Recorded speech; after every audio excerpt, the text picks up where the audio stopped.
Broadcasting live from atop the Rocky Mountains, the crossroads of the West. You are listening to the Liberty Roundtable Radio Talk Show. They took out our dear friend Thomas Massie, and they did it with huge, out-of-the-area money, ladies and gentlemen. That's not a one-off. That's happening all over the country. I'm Sam Bushman. I've got Curt Crosby with me, localhoneyman.com. I've got Lew Moore with me, lewmoore.com. And we're going to have our guest introduced in just a second with an incredible story. But Lew, you're a dear friend. You came to me with this incredible story, and I went, wow, we got to tell it publicly. So why don't you start the story, give the introduction, introduce our guest. Welcome, sir. Thank you. Sure, Sam. So I'm a senior. Seniors get a lot of mail because political mail is effective with seniors. I get two mailers for Aaron's opponent, Aaron Davidson, our fantastic Utah County Clerk and election integrity advocate. We need a whole lot more of him all over the country. But I'm getting these mailers, and they say they're from Resolute Republic PAC. So I look up Resolute Republic PAC on Grok and find out that for the last 990 filings that are on record, these people are getting hundreds of thousands of dollars from Arabella Partners, from the Arnolds down in from the Sarah Longworth Network. Sam, this is left-wing money, and it's not coming from Utah. And you know the whole game here, and I've been doing some more research. All over the country, they're running candidates, and they're saying, we're running a more professional candidate. We want you to have a more professional steward over your elections. You know, there's no detail. There's complete pablum in these mailers. But what they're doing is setting up now a whole series of mailers, and there'll be attacks, personal attacks, I predict. Sorry, Aaron. And this is all coming from other parts of the country working with our corrupt establishment in Utah that does not want to see this state get a secure election system. All right, let's dig in right now to that. Aaron Davidson is with us. He's the elected clerk of Utah County, Utah County government, first elected in 2022, currently serving, but now he's running again. And now the challenge is on as Lew, a citizen and a very savvy, political leader in his own right. Aaron's office is responsible for conducting county, state, and federal elections within Utah County. They do a lot of different stuff, and now they're wanting to see Aaron go away, so they're starting to put big money into trying to take Aaron out. Aaron, are you aware of all this stuff and what's happening in your world? Yeah, no, I'm aware of it. So I kind of had a little tiff with one of the state legislators here, and he actually he said, I'm going to get you out. So he tried to find somebody to run against me. They got one person and that person wasn't going to work out. So they found somebody the last day to file for office, and they put a lot of money behind him. They went out and got signatures to get him on the ballot. They put probably $100,000 into the race already. And this Resolute Republic. How much money did you say? I would say at least $100,000. $100,000 for a county clerk position, people. Yeah, no one will know until 7 days before the primary, when the financial disclosures have to be released. And when's that coming up? Yeah, that's coming up. So we'll know exactly. When is that coming up? What's that? Oh, the primary is June 23rd. All right, so it's coming up quickly is my point, ladies and gentlemen. You got to vote, and they're trying to use big money to take him out, Curt.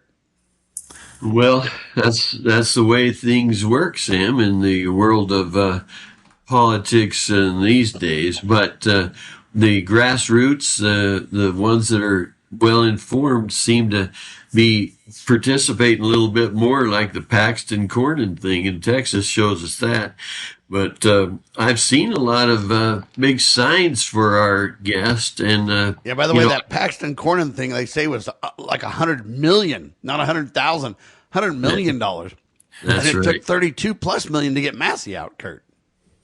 Yeah, there's money involved, Sam, in those things. And So, Aaron, this- what are you doing, and how's the media handling this? And are you going to be having debates? And I mean, what goes on to defend yourself here? What are you just going to have to live with whatever you get, and they can just bury you? What's happening? Well, there was a debate for the convention, so the delegates went, and it was unanimous that I had won that debate. And then at convention, he actually got booed, but still was able to drum up 42% of the vote. I got 58, he got 42. And you had to have 60 to not continue, right? Yeah, I missed it by 12 votes. We have an SB 153. That's how they do it over there. Yeah, there was a bill that went through that modified the privacy status of voters, and I had to deal with the fallout of that and wasn't able to campaign very much. But they put a lot of money into him. Lew, what do we do about this? I mean, you've got more experience than any of us around the table here. What do we do about this kind of stuff, sir? Well, we need to get the word out. And, Curt brought up the corn-in race. The grassroots, when they figure it out, there's trouble for the establishment. We're seeing this more and more because the grassroots are getting more informed and they're getting to be a larger element in elections. And we just need to get the word out about Aaron, about his record, but particularly about this corrupt left-wing, and I don't mind saying Marxist money that's behind this Resolute Republic PAC. Now, I haven't seen their recent filings, but I'm sure they just didn't turn over a new leaf and become a conservative Republican group, even though if you go on their website, they got the Constitution, they got flags all over, but they are targeting Republican areas. And they're targeting Republican areas to elect elected officials that will play ball with the establishment. Amen. And Aaron, we're do you seeing it in think that spades mail-in here. ballots are the problem? No, not necessarily. I don't actually even mind mailing out the ballots so people have it in their home and can fill them out. I just wish that they had to bring them in and show ID in order to cast that ballot. I think that would make. I really like one day voting. I don't like people voting early because if I've already voted and then I see a debate with you or hear you on the radio or something else or TV and then I decide I want to vote for you, but I voted for somebody else, it's kind of too late, even though the election hasn't really. Anyway, so the early voting to me is an issue. Second problem is that the ballots. I have a problem with the custody of those ballots. If we mail out ballots to everybody, how do we know people don't vote early, vote often? If you're an illegal, your vote counts twice. How do we know those things aren't happening? And so there's a lot of custody and concerns with it. Why not one day voting with paper ballots? I mean, why not just go to that and satisfy the concerns of all the mishaps? I think there's a lot of security in that process, and life has gotten a lot more complex for a lot of people. A lot of people work out of state, and they're only home on the weekends. That would be hard for them. And there's still the absentee ballot. Even though we do mail-in ballot, there's still an absentee process. Yeah, and I'm fine if somebody says, hey, I'm going to be gone, I'm in the military, or I've got some legitimate reason, and I'm going to request a ballot. That's different than ballots just floating around everywhere with no custody to those ballots, right? Yeah. And I think that there's ways to come in and show your ID in more innovative ways that So would that'd be work. mail-out ballots, but not mail-in ballots, is what you're saying? Yes. Okay. Interesting, Curt. Well, one of the main things that concerns me, Aaron, and so many others is the fact that, computers are so involved. In the days that I remember of, quote, secure elections, there were two devices, a piece of paper and a pencil, and those are some pretty secure devices, in my opinion. Yeah, comparatively so, for sure. I want to be an SOB, everybody. I want to be the guy with a stack of ballots. What do you think of that, Curt? I'm the guy with the stack of ballots. I can just fill them all out, turn them in, and I'm an SOB. There's a lot of those guys around, Sam. They call them mules in the old days. Oh, good point. 2,000 plus mule. Anyway, very interesting. Lew, what do you think of this, though? What do you think of Aaron's idea that says, hey, you know what? I don't mind the ballots going out. It's you got to, provide ID and verification when you put that ballot in the box. Until then, it doesn't really matter. I can see that point. What do you say, Lew? Well, I certainly agree with him. I mean, I don't think anybody should be able to vote without a photo ID, period. Now, I'm not saying, as was said, the people in the military, there's people that have reason that they cannot show up on a certain date at the polls. that by far my preference is one-day voting at the polls, but there's reasons why, and we've always had absentee ballots. That's fine, but let's make sure there's photo ID involved. So I like his idea very much. If we had the photo ID too, we could take video of the ballot being cast or whatever else as well, and it could be on video, so you make sure people don't come vote twice or bring in a different ID or whatever else. You could kind of roll back. What about that, Aaron? They're coming out with some very high-tech drop boxes that could do that. They're very costly right now. I just like the voting by paper because it's very, very inexpensive. Yeah. You can go to the $75 store and get a stack of little notes you could vote on for almost nothing. All right, hang tight, ladies and gentlemen. Aaron Davidson with us. He's the Utah County Clerk. He's running for office, but big money's trying to take him out. Curt Crosby's with me. Lew Moore's with me. I'm Sam Bushman. This is Liberty Roundtable Live. Are you watching what's happening in our country and asking, what can I do? Join the John Birch Society in Salt Lake City, June 6th, for a powerful one-day conference. The day includes a host of respected speakers, 2 meals, and meaningful connections. You'll gain clarity on the issues and walk away with practical steps you can take to your community. Reserve your seat today at jbs.org/SLC26. That's jbs.org/SLC26. As you all know, Roe versus Wade has resulted in some of the most permissive abortion laws anywhere in the world. For example, in the United States, it's one of only 7 countries to allow elective late-term abortions, along with China, North Korea, and others. Right now, in a number of states, the laws allow a baby to be born from his or her mother's womb in the 9th month. It is wrong. It has to change. Americans are more and more pro-life. You see that all the time. In fact, only 12% of Americans support abortion on demand at any time. Under my administration, we will always defend the very first right in the Declaration of Independence, and that is the right to life.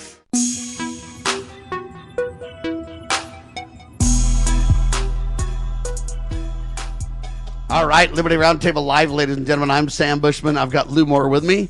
Hour of Decision is his weekend show. Check that out, ladies and gentlemen.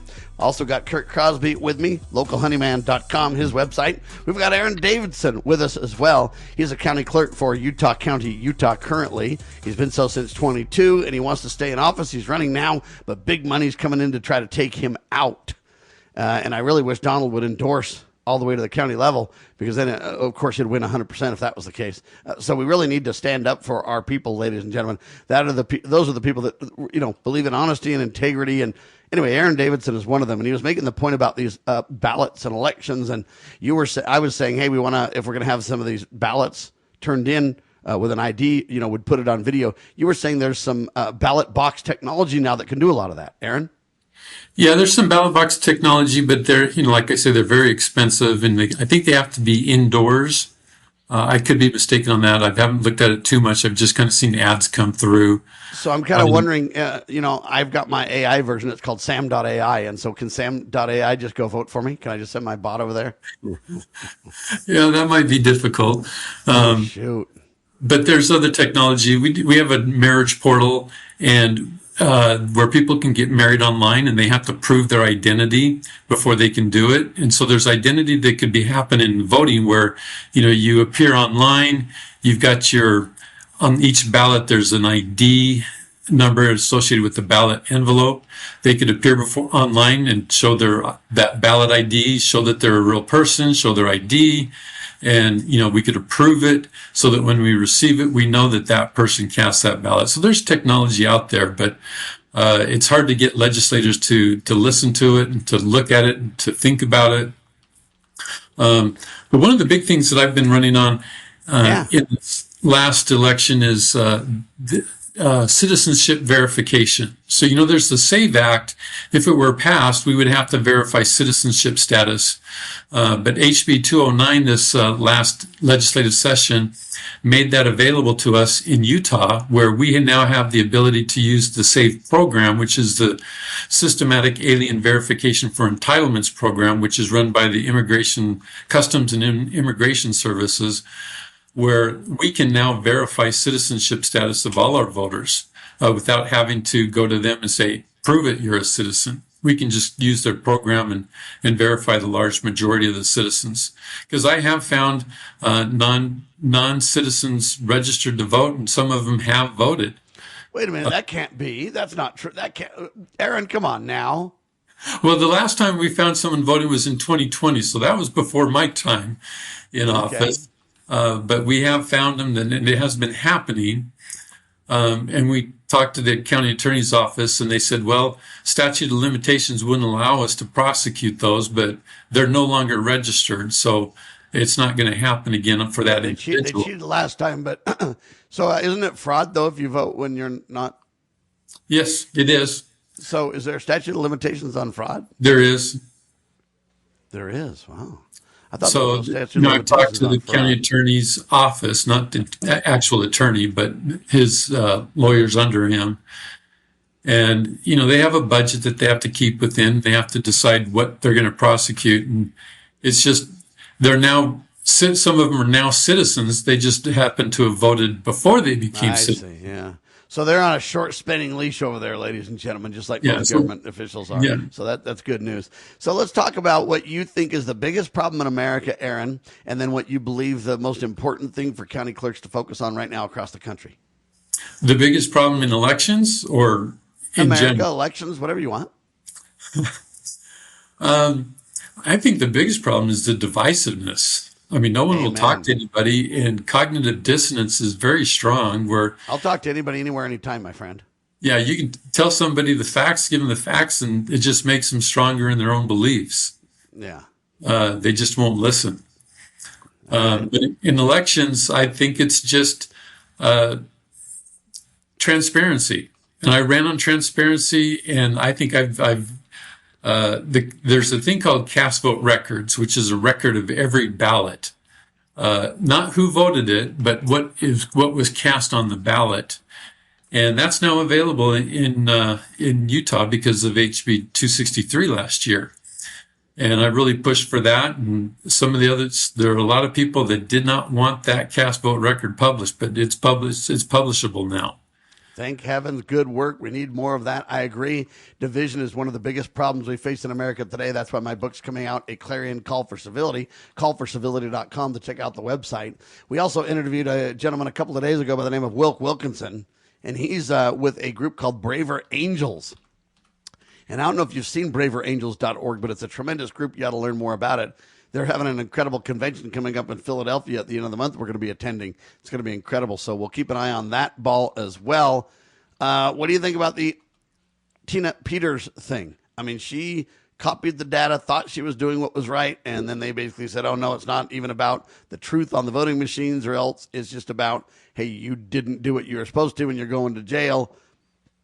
I think she was a political prisoner. What do you say, Aaron? I think she was a target to drive a point home. She never should have gone to jail. She was trying to be honest and faithful in her position, and they just caught her on trumped up charges. She never should have gone to jail, and I'm glad that she's out. But man, to spend that much time in jail under those circumstances was just wrong. Amen. Curt? Well, I wanted to ask along that line, thank you for your comments about Tina Peters. Couldn't agree more. But are you familiar with the documentary by a friend of ours named David K. Clements? The documentary is called Let My People Go. Have you seen that, Aaron? I haven't. It's called Let My People Go. And it's a documentary on YouTube by David K. Clements. He's a Anyway, I hope you find it really useful. To me, it's very eye-opening. And, you mentioned this idea of that you can't seem to have civil commentary between people. They just, you mentioned the facts and they're like, well, it just strengthens their view.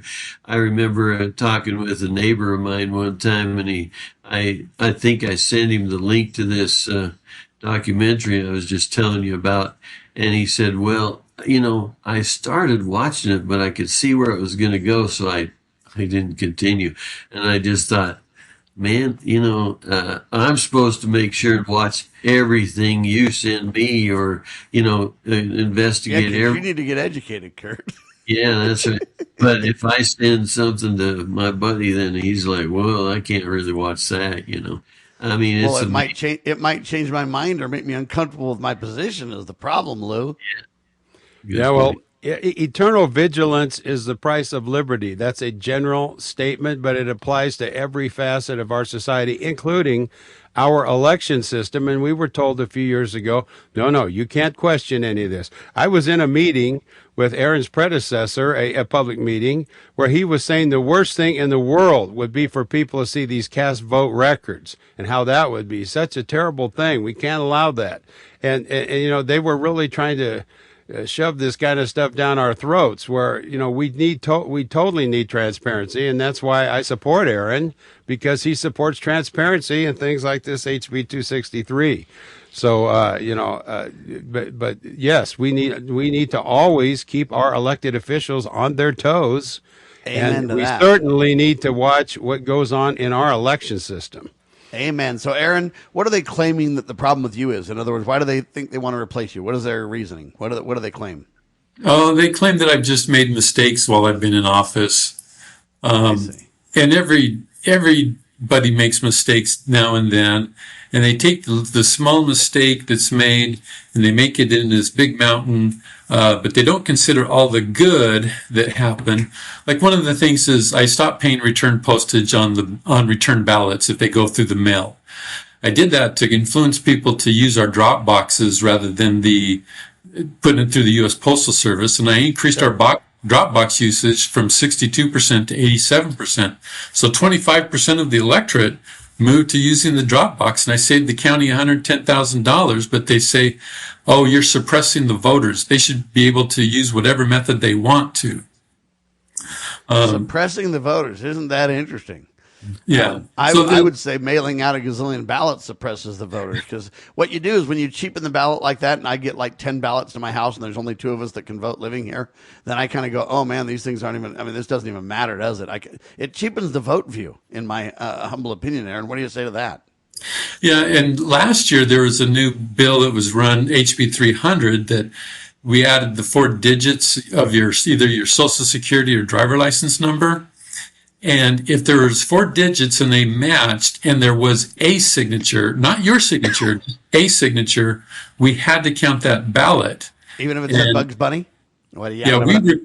We recorded 780 ballots that came through where the signature was like, no way, that's not their signature. But and there's no vote fraud.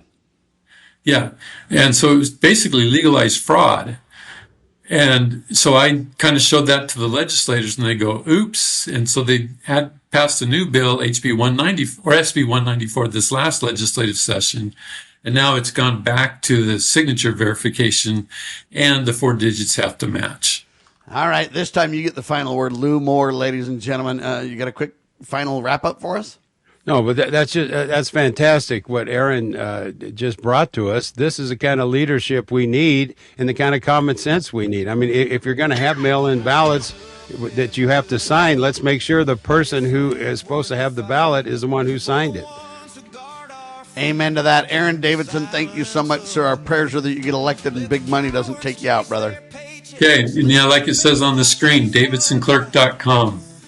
There you go, DavidsonClerk.com, everybody. Thanks for being with us. Lew Moore, thank you so much. Check out Hour of Decision this weekend, ladies and gentlemen, on LibertyNewsRadio.com. Thank you, sir, and thank you, Curt Crosby, LocalHoneyman.com. I'm telling you right now, man, you got the Marshmallow Dream Honey. Everybody's living the dream, baby, and it starts with Marshmallow Dream Raw Honey, delivered directly to your door by the Honeyman. I'm Sam Bushman. We're everywhere. Spread the word, share the love. A clarion call for civility is my claim to fame. That's what we want to stand with and for. Donald, abolish the IRS, buddy. We're counting on you. God save our constitutional republic.